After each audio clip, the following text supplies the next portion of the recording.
नमस्कार दोस्तों, मैं अपने YouTube चैनल साहित्यिक कृतिक में आपका स्वागत करती हूँ। जैसा कि हमने पिछले वीडियो में भूगोल के जो भी सीटेट के महत्वपूर्ण चैप्टर वाइज भूगोल के चैप्टर पहला था उसको कंप्लीट किया था। आज हम दूसरे चैप्टर के जितने भी MCQs महत्वपूर्ण हैं आपकी परीक्षा की दृष्टि से उसको देखेंगे।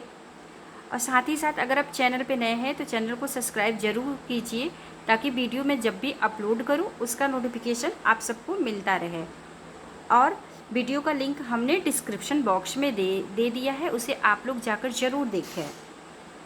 तो आज का दूसरा चैप्टर है SST में भूगोल का सीटेट के जो महत्वपूर्ण MCQs हैं उसमें से आज का दूसरा चैप्टर ये है ग्रह सौर मंडल में पृथ्वी।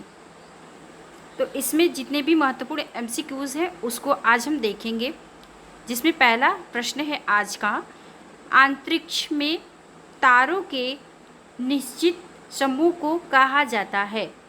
ऑप्शन पहला है तारामंडल, ऑप्शन दूसरा है आकाशगंगा, ऑप्शन तीसरा है ब्रह्मांड, ऑप्शन चौथा है ये सभी। सही उत्तर है इसमें पहला तारामंडल। जो अंतरिक्ष में तारों को निश्चित समूह कहा जाता है उसे हम लोग तारामंडल कहते हैं। सही उत्तर है इसमें पहला। अगला प्रश्न है सूर्य के संबंध में निम्न में से कौन सा कथन असत्य है।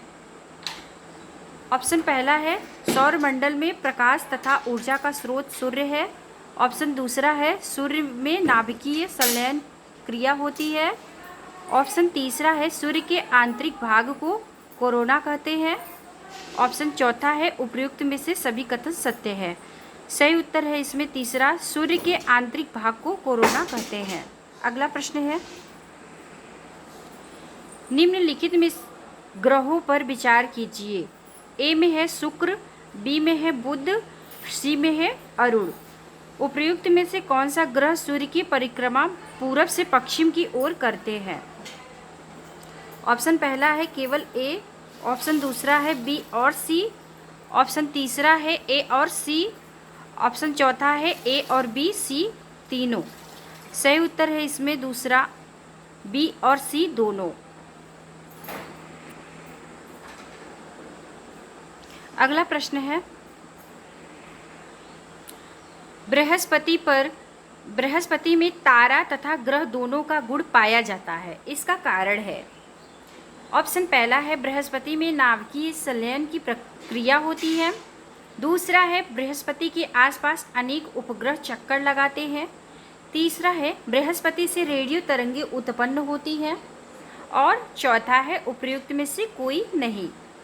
सही उत्तर है इसमें तीसरा, बृहस्पति से रेडियो तरंगें उत्पन्न होती हैं, जिसके गुण बृहस्पति में तारा ग्रह दोनों में पाया जाता है। सही उत्तर है इसमें तीसरा। अगला प्रश्न है सौर मंडल में निम्न में से कौन सा शामिल है। ऑप्शन पहला है ग्रह, दूसरा है उपग्रह, तीसरा है धूमकेतु और चौथा है ये सभी। सही उत्तर है इसमें चौथा, ये सभी। सौर मंडल में ग्रह, उपग्रह, धूमकेतु ये सब पाए जाते हैं। अगला प्रश्न है निम्नलिखित में से कौन सा कथन सही नहीं है।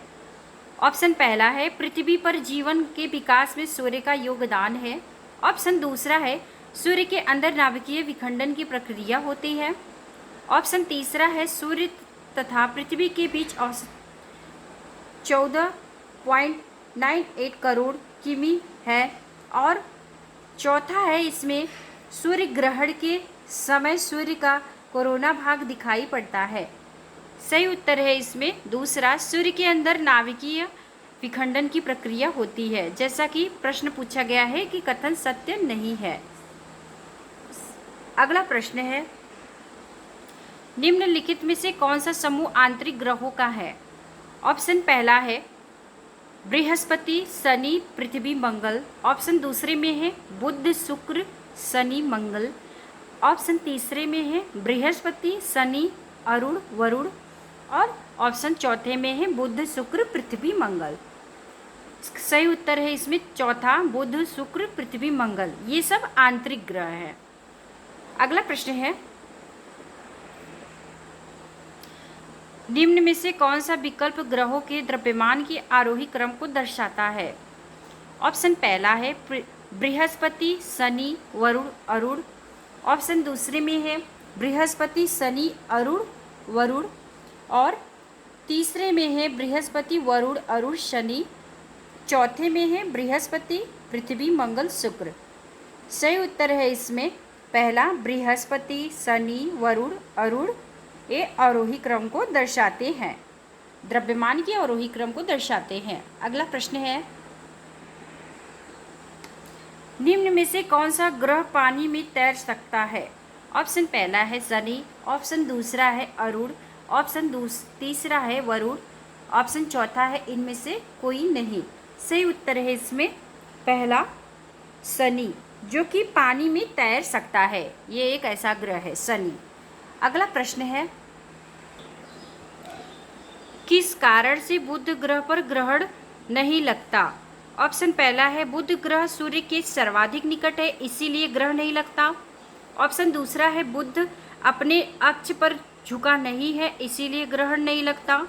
ऑप्शन तीसरा है बुध पर वायुमंडल का अभाव है।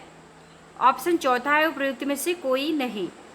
सही उत्तर है इसमें चौथा, उपयुक्त में से कोई नहीं। जैसे कि पूछा गया है कि बुध ग्रह पर ग्रहण नहीं लगता। सही उत्तर है इसमें चौथा। अगला प्रश्न है, निम्न में से कौन सा कथन शुक्र ग्रह के विषय में सही नहीं है? ऑप्शन पहला है शुक्र ग्रह का अपना कोई वायुमंडल नहीं है। ऑप्शन दूसरा है सूर्य तथा चंद्रमा के बाद यह पृथ्वी से सबसे चमकीला दिखाई देता है। ऑप्शन तीसरा है इसे पृथ्वी की बहन भी कहा जाता है।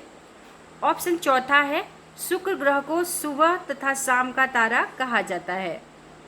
जैसा कि पूछा गया है कि सही नहीं है, तो इसका सही उत्तर है पहला, शुक्र ग्रह का अपना कोई वायुमंडल नहीं है। अगला प्रश्न है, निम्न में से कौन सा कथन सही नहीं है? ऑप्शन पहला है फोबोस तथा डिमोस मंगल के उपग्रह है। दूसरा है निकस ओलंपिया पर्वत पृथ्वी पर बृहस्पति पर अवस्थित है। और तीसरा है गैनीमेड सौरमंडल का सबसे बड़ा उपग्रह है। और चौथा है इसमें उपयुक्त में से सभी कथन सत्य है। सही उत्तर है इसमें दूसरा, निकस ओलंपिया पर्वत बृहस्पति पर अवस्थित है। अगला प्रश्न है, निम्न में से किस ग्रह को ध्रुवीय क्षेत्र में सर्वाधिक ताप तथा प्रकाश की प्राप्ति होती है? ऑप्शन पहला है बुध, ऑप्शन दूसरा है बृहस्पति, ऑप्शन तीसरा है मंगल, ऑप्शन चौथा है अरुण। सही उत्तर है इसमें चौथा, अरुण। अगला प्रश्न है, पृथ्वी की आंतरिक संरचना का नीचे से ऊपर की ओर विभाजन का क्रम सही है। ऑप्शन पहला है क्रिस्ट मेटल कोर, दूसरा है मेटल क्रिस्ट कोर, और तीसरा है कोर मेटल क्रिस्ट, और चौथा है कोर क्रिस्ट मेटल। सही उत्तर है इसमें तीसरा, कोर मेटल क्रिस्ट, जो कि पृथ्वी की आंतरिक संरचना से नीचे से ऊपर की ओर विभाजन का क्रम है। सही उत्तर है इसमें तीसरा। अगला प्रश्न है, निम्न में से कौन सा कथन मेटल के बारे में असत्य है? ऑप्शन पहला है मेटल पृथ्वी की मध्यवर्ती संरचना है। दूसरा है मेटल का घनत्व क्रिस्ट से अधिक और कोर से कम होता है। तीसरा है मेटल का निर्माण मुख्यतः निकेल तथा लोहे से हुआ है, इसी कारण इसे नीफे भी कहा जाता है। और चौथा है मेटल का आयतन पृथ्वी की कुल आयतन का 83% है। सही उत्तर है इसमें तीसरा। अगला प्रश्न है, निम्न में से कौन सा कथन सही है? ऑप्शन पहला है उपसौर 4 जुलाई को होता है, जिसमें सूर्य पृथ्वी के सर्वाधिक निकट होता है। दूसरा है अपसौर 3 जनवरी को होता है, जिसमें सूर्य पृथ्वी से सर्वाधिक दूरी पर होता है। ऑप्शन तीसरा है उपयुक्त में से दोनों कथन सही है। ऑप्शन चौथा है उपयुक्त में से दोनों कथन सही नहीं है। सही उत्तर है इसमें चौथा, उपयुक्त में से दोनों कथन सही नहीं है।